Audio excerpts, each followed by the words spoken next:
Yo, travelers, guess what? The first beta test for Mavuika is out, and she's bringing some seriously fiery vibes to Genshin.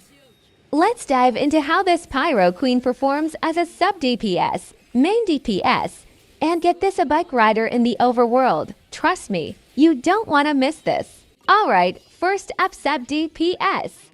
Mavuika's Pyro application, Chef's Kiss. Her skill handles Pyro like a pro, making her a perfect fit for reaction-heavy teams. No more stressing about consistent Pyro uptime, she's got it covered, but there's a catch. Her Pyro application is real-time, meaning it doesn't snapshot. Translation: if you're in a buff-heavy team and the buffs expire, her damage can drop.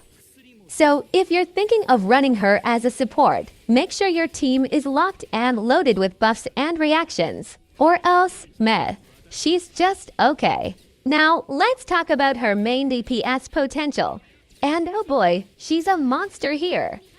The tester cleared the Mountain King in Abyss in one cycle at CO. That's right, no constellations, no frills. Even with budget for stars like Shino, Bennett, and Sucrose, she only needed 2 cycles. Guys, please consider subscribing as it encourages me to make more videos for you all. Her damage at full buffs, it's C to Milani level vaporized damage. Yeah, you heard that right. But wait, if you don't have a Natin character on your team, her damage starts to slip after her first burst.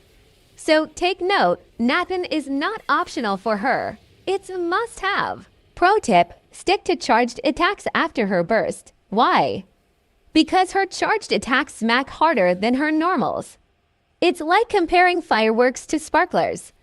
Plus, her burst doesn't need energy, so she's an absolute beast against those annoying energy-draining enemies. Here's a quick rundown of her constellations. C1 boosts her attack by 40% after her burst and removes the cooldown on her skill. Also gives you extra fuel points for her bike. C2 adds a defense reduction effect, but only off-field, meh. C6, massive mobility boost and some extra skill damage, but honestly, it's more about style than substance. If you're chasing C6, it's probably for the flex. Now for the overworld fun stuff, mobility. On land, Mavuika's movement is similar to Xylanen's dash, but her real highlight is her bike mode. Yep, Mavuika's got wheels, however. The fuel gauge drains faster than your Primogems after a lucky 10 pull. Now for the juicy numbers. Here's the build the tester used. C6 Bennett, C2R1 Zilonen, C2 R1 Forina, 4-piece Obsidian Codex and her R1 signature weapon. Stats: 108% crit rate, 210% crit damage, and 165 elemental mastery. At CO, her skill dishes out 17k per tick, and her unbuffed charged attacks hit for 17k to decay. But here's the wild part, her burst can hit 1 million damage with full buffs and vaporized reactions. At C6, that skyrockets to 1.8 million. Insane, right? So is Mavuika worth it? If you're into Pyro, insane DPS, and want a bike to ride around Teyvat, she's your girl.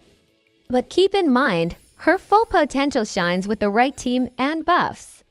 Let me know in the comments, are you pulling for Mavuika or saving those Primogems for someone else? Don't forget to like the video and subscribe for more juicy Genshin content. And hey, if you're still here, you're the real MVP. Don't forget every like and sub gets you one step closer to RNG blessings on your next pull. Good luck!